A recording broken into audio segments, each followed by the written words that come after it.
옆에 계신 분과 인사하시죠. 새해에 하나님께서 함께 하십니다. 시작. 새해에도 하나님께서 함께 하십니다. 아멘. 오늘 다윗의 이야기를 함께 나누기 원합니다. 오늘 성경의 이야기는요, 다윗의 인생 가운데 새로운 출발을 시작하는 그러한 장면이라 할 수 있습니다. 13절에 보면 사무엘 선지자를 통해서 다윗이 왕으로 기름 부음을 받습니다. 모르긴 몰라도요, 아마 다윗의 인생 가운데 이날은 평생 기억 남을 것 같아요. 내가 어린 목자였는데 그때 하나님의 선지자가 찾아오셔서 그래서 나에게 기름을 부어 주었다 하는 이 사건은요, 평생 기억 남는 일이 아닐까 싶습니다. 비록 다윗이 어린 나이 소년이었지만 이날 다윗의 인생이 완전히 달라지거든요. 그전에는 무명의 목동이었는지 몰라도 이제부터는 하나님이 사용하시는, 하나님의 선택을 받은 인생으로 달라지게 됩니다. 오늘 말씀의 제목처럼 이날 이후로, 오늘 13절에 보니까 이날 이후부터 다윗의 인생은 조금씩 달라지고요. 그리고 하나님의 때에 다윗은 정말 왕이 되고, 그리고 많은 사람에게 존경을 받고 또 하나님의 큰 일들을 감당하게 됩니다. 이 사무엘상 16장의 사건은요, 다윗의 인생에 있어서 굉장히 의미 있는 날이고 또 의미 있는 장입니다. 사실 15장까지는 다윗에 대한 이야기가 거의 없습니다. 그러다가 이제 16장부터 이제 기름 부음을 받은 이 순간부터 다윗의 이야기가 전개되거든요. 아무도 그전에는 다윗에게 관심도 없었습니다. 그런데 그전에는 양을 치는 평범한 목동, 그리고 그의 아들이었지만, 그러나 이제부터 하나님의 기름 부음을 받은 이후에 하나님의 선택받은 자로 다윗은 새로운 인생을 출발하게 되는 것이죠.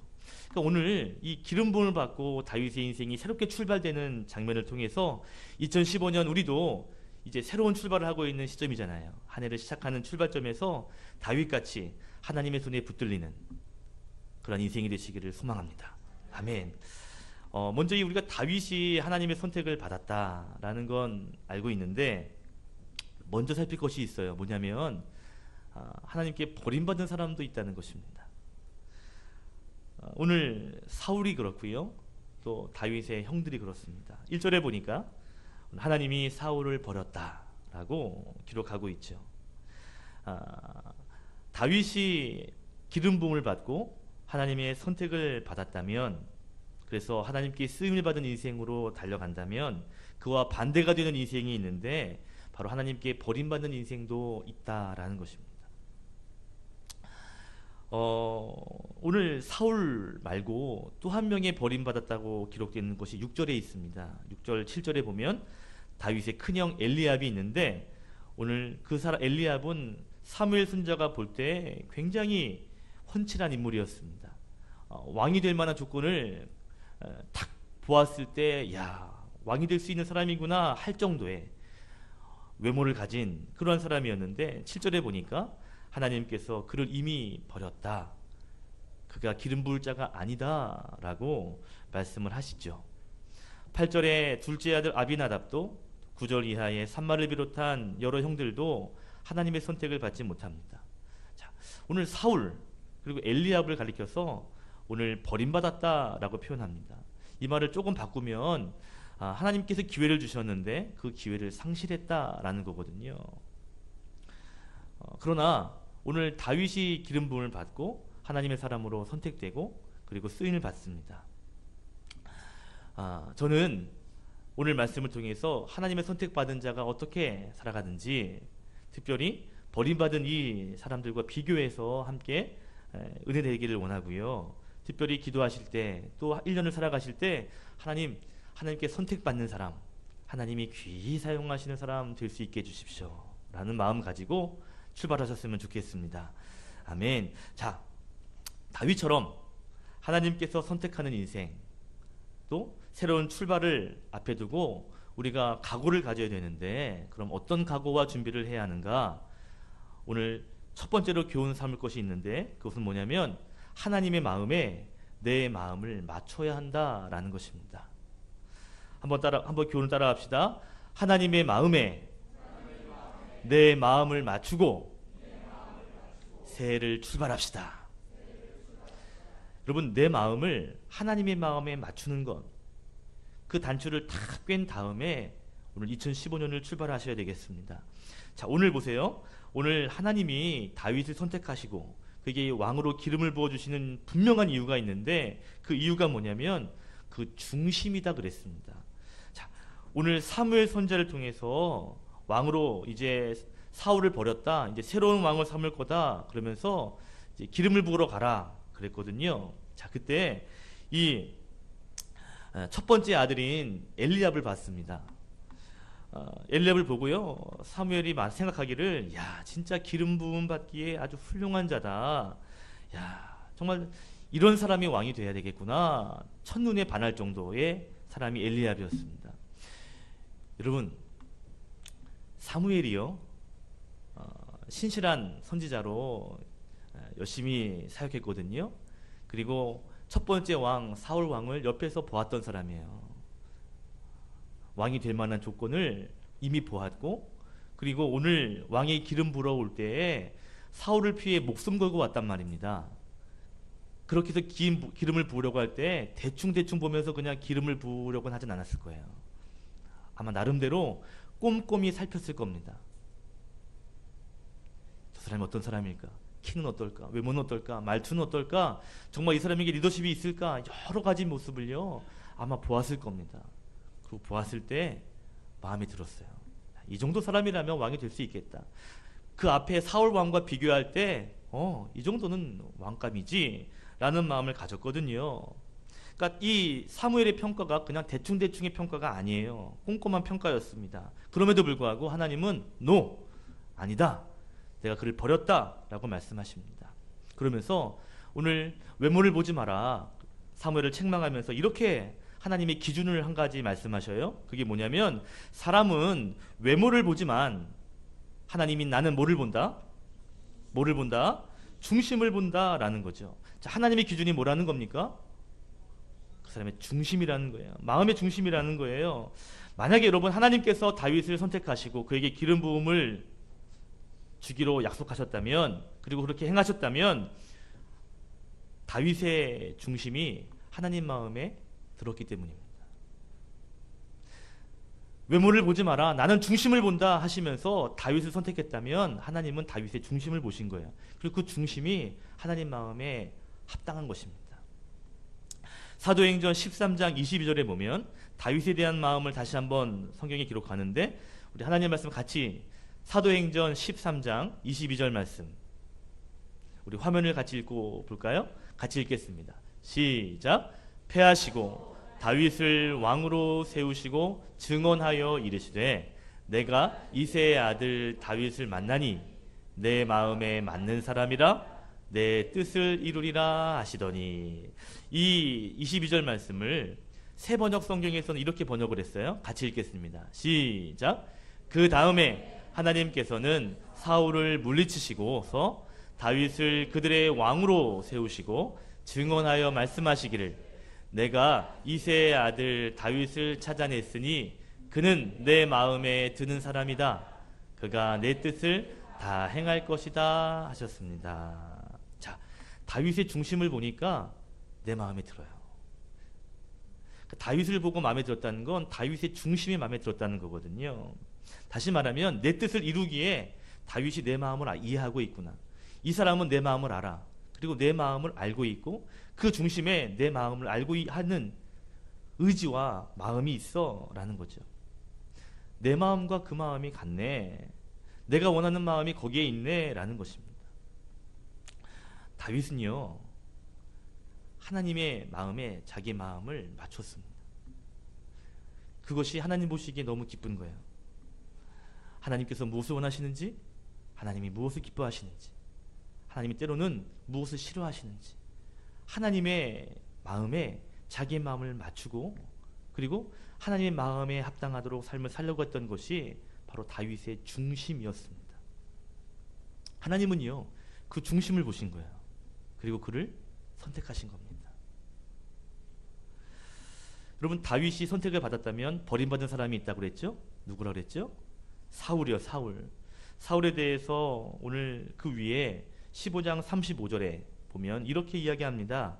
하나님이 사울을 왕으로 삼으신 것을 후회하셨다. 여기서 후회했다라는 단어의 원어를 보니까 슬퍼하셨다는 뜻입니다. 하나님이 사울을 왕 삼은 것을 슬퍼했다는 거예요. 이 말은 사울이 불쌍하다라는 의미가 아니라 하나님의 마음에 슬픔이 있다는 것이죠. 하나님의 마음에 그를 왕 삼은 것에 대한 후회함이 있다는 겁니다. 이 말을 좀 바꾸면 사울의 마음, 사울의 행위가 하나님의 마음을 슬프게 하고 하나님의 마음에 후회가 되도록 했다는 것이죠.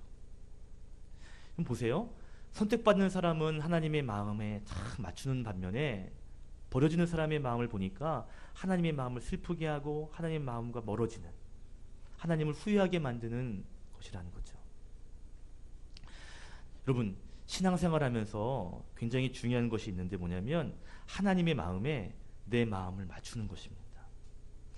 여러분, 신앙생활할 때 주의할 것이 있어요. 뭐냐면 하나님의 마음을 내 마음에 맞추는 거예요. 내가 하나님에게 맞추는 것이 아니라 하나님은 나에게 맞추는 것, 이것은요 굉장히 주의해야 할 일입니다. 내 중심을 하나님에게 맞춰야 되는데요, 하나님을 나에게 맞추는 것은 굉장히 굉장히 잘못된 기준을 갖게 되는 것이죠. 여러분, 비슷한 것 같지만요 이것은 완전히 다른 것입니다. 아예 하나님은 이런 분이니까 이렇게 하는 것 하나님 다 아실 거야. 이게 하나님의 뜻이지.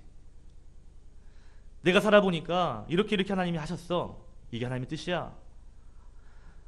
하나님의 마음이 마치 내 마음인 것처럼, 그것도 하나님이 그럴 거야 하면서 그것을 인정하고, 그리고 하나님의 마음일 거라고 추측하는 것을 하나님의 것으로 여기는 것, 이것은 굉장히 큰 실수일 수 있고 위험한 일일 수 있다는 것이죠. 다윗은요 자기의 마음을 하나님께 집중하고 맞췄습니다. 이 하나님을 나에게 맞추는, 내가 하나님께 맞춰지지 않고 상대방을 나에게 맞추려고 하는 이 위험성에 대해서 잘 보여주는 재미있는 이소부화가 있어요. 뭐냐면 원숭이 이야기입니다. 한 원숭이가 나무에 있는데요, 나무에서 이렇게 보니까 밑에 연못이 이렇게 있는데 연못 안에 물고기가 막 헤엄치고 노는 거예요. 그런데 이 원숭이가 생각하기에 물고기가 막 이렇게 노는 것이 물에 빠져서 허우적거리는 것처럼 보였습니다. 야, 내가 빨리 구해주지 않으면 물고기 다 죽겠다 싶어가지고요 급히 내려가가지고요 열심히 연못에서 물고기를 다 건져낸 거 아닙니까? 어떻게 됐을까요? 그 물고기가 어떻게 됐을까요? 원숭이가 생각한 잘못이 뭘까요? 오류가 뭐예요? 물고기도 나와 같을 거다라는 생각을 한 것이죠. 자기의 생각이 옳기에 이렇게 하면 물고기가 좋아할 거야 라고 생각한 것이 그 착각이었습니다. 여러분, 신앙생활도 이런 식으로 하다 보면요 오류를 범할 수 있어요. 물론 하나님의 뜻이 굉장히 우리의 뜻과 맞을 때가 많습니다. 왜냐하면 하나님께서 일하시는 방법이 굉장히 일반적인 그 상식 안에서 일하심이 많거든요. 하나님께서 일하실 때 질서와 균형을 가지고 일하십니다. 그런데 그렇게 일반적인 것들로 일하시기도 하시지만 하나님은 때로는 우리의 생각을 넘는, 우리의 생각을 초월하는 방법을 통해서도 일하시기도 하지요. 때로는 우리의 생각, 우리의 경험을 뛰어넘어서 일하실 때가 있습니다. 문제는 뭐냐면 내 수준에서만, 내 경험에서만 하나님을 생각하면 그 하나님의 뜻이 아니구나 착각할 수도 있다라는 것이죠. 여러분, 우리의 생각, 우리의 경험, 우리가 가지고 있는 그 틀 안에서 하나님을 해석하려고 한다면요 하나님이 아니죠. 어떻게 하나님이 내 안에서 다 해결될 수 있겠습니까? 훨씬 크신 분이신데요. 우리는요 하나님이 나보다 훨씬 큰 분이라는 것을 인정하고 그분의 마음에 내 마음을 맞춰야 합니다. 아멘. 내 경험보다, 내 지식보다, 내가 가지고 있는 내 수준보다 하나님이 더 훨씬 크시다라는 것을 인정하고요 우리의 마음을 그분에게 맞추는 것. 여러분, 믿음이라는 것이 이런 거 아닐까요? 하나님의 마음에 내 마음을 맞추는 것. 이게 믿음 아닌가요? 비록 때로는 나에게 설득이 되지 않지만, 때로는 내가 생각할 때 이상하고 고개가 갸우뚱되는 일일 수 있지만, 그러나 그것이 하나님의 기준이고 일이라면 거기에 맞춰갈 수 있는 것이 때로는 믿음이죠. 여러분, 새해에 우리가 첫 예배로 나아가고 있는데요, 첫 주일, 첫 예배 가운데 먼저 우리가 기억할 것이 있어요. 내가 내 마음을 하나님에게 맞춰야 되겠다. 하나님 보시기에 그래, 중심이 나와 같구나, 그 중심 보기에 합당하구나 라고 여길 수 있는 이러한 출발을 하시는 저와 여러분 되시기를 바랍니다. 아멘. 오늘 성경은 다윗에 대한 이야기를 해요. 그리고 다윗이 기름 부음을 받고 이제 새로운 인생으로 나아가는 첫 출발을 보여주고 있습니다. 그 출발을 보여줄 때 반대인 사람 사울에 비교해서 하나님께서 사용하시는 사람과 하나님이 기름 부은 사람에 대해서, 또는 하나님 버림받는 사람을 비교하면서 설명을 하고 있거든요. 그런데 이 사울과 이 다윗을 비교하는데 굉장히 큰 차이점 또 한 가지가 있어요. 그것이 뭔가 하면 바로 하나님의 영의 감동을 받고 있는가, 감동받지 못하고 있는가 하는 것입니다. 자, 두 번째 나눌 교훈을 따라합시다. 하나님의 영의 감동을 받고 새해를 출발합시다. 자, 13절에 보니까 하나님이 사무엘을 통해서 그에게 기름을 부었을 때 하나님의 영이, 여호와의 영이 그에게 크게 감동이 되었다라고 말하고 있습니다. 조금 쉽게 설명하면 하나님의 영에 충만했다라는 것이죠. 그죠? 하나님이 주시는 것에 그 영에 감동했다, 민감했다라는 것을 말하는 것입니다. 이게 이 다윗의 인생 출발의 가장 키워드예요. 하나님의 영의 충만함. 그런데 다윗이 하나님의 영의 감동을 받았다면 반대인 사울은 어땠을까요? 바로 그 밑에 절 14절에 보니까 하나님이 그를 떠났다 그랬습니다. 다시 말하면 하나님의 영이 그에게 없는 것이죠. 14절에 보니까 하나님 여호와의 영이 사울에게서 떠나고 오히려 악한 영이 그를 번뇌하게 했다라고 14절에 말하고 있습니다. 자, 다윗과 사울이 너무 비교가 되죠. 그죠? 다윗은 하나님의 영으로 충만해가지고, 감동이 충만해가지고 이제 인생을 살아가게 되는데, 그런데 사울은 하나님의 영이 떠나고 버림을 받고 오히려 악한 영에게 지배를 받는, 그래서 마음의 번뇌가 심한 인생이 되더라는 것이죠. 자, 여러분 보세요. 여러분 지금 이 상황에서 외적인 상황, 눈에 보이는 상황을 보면 사울은 왕입니다. 모든 것을 가졌다고 해도 과언이 아닐 정도로 많은 것을 가지고 누린 사람이죠. 그죠? 굉장히 좋은 조건을 가지고 있는 사람이 사울입니다. 외적으로만 보면 다윗은 어때요? 기름 부음을 받았지만 아직 왕이 되지 않았습니다. 나이도 어리고요, 여전히 목동이에요. 사울과 다윗을 외적으로만 비교하면 하늘과 땅 차이입니다. 그런데 성경은 어떤 위치에 있느냐, 어떤 조건에 있느냐, 어떤 환경, 무엇을 가지고 가고 있느냐를 보여주는 것이 아니라, 그것에 대해 집중하는 것이 아닙니다. 오늘 성경이 집중하고 있는 것이 뭐냐면 다 그런 것 아니고 하나님의 영의 감동을 받고 있느냐, 하나님의 영이 그 안에 충만하냐, 그렇지 않으냐로 나누고 있다는 것이죠. 여러분, 다윗이요, 기름 부음을 받았지만 곧바로 왕이 된 것은 아닙니다. 하나님의 선택을 받았어요. 기름 부음을 받았어요. 그러나 아직 그의 인생은 달라지지 않습니다. 여전히 양을 치는 목동일 뿐입니다. 그런데 그에게 한 가지 달라진 것이 있는데요, 뭐냐면 하나님의 영의 감동을 받고 하나님의 영의 충만한 삶을 이제 시작하고 있다는 것이죠. 반대로 사울은 모든 것을 가진 최고의 조건을 가지고 있지만 결국 하나님의 영이 떠남으로 말미암아 그는 조금씩 추락하는 삶을, 몰락의 삶을 살 것을 성경은 이미 우리에게 말해주고 있는 것입니다.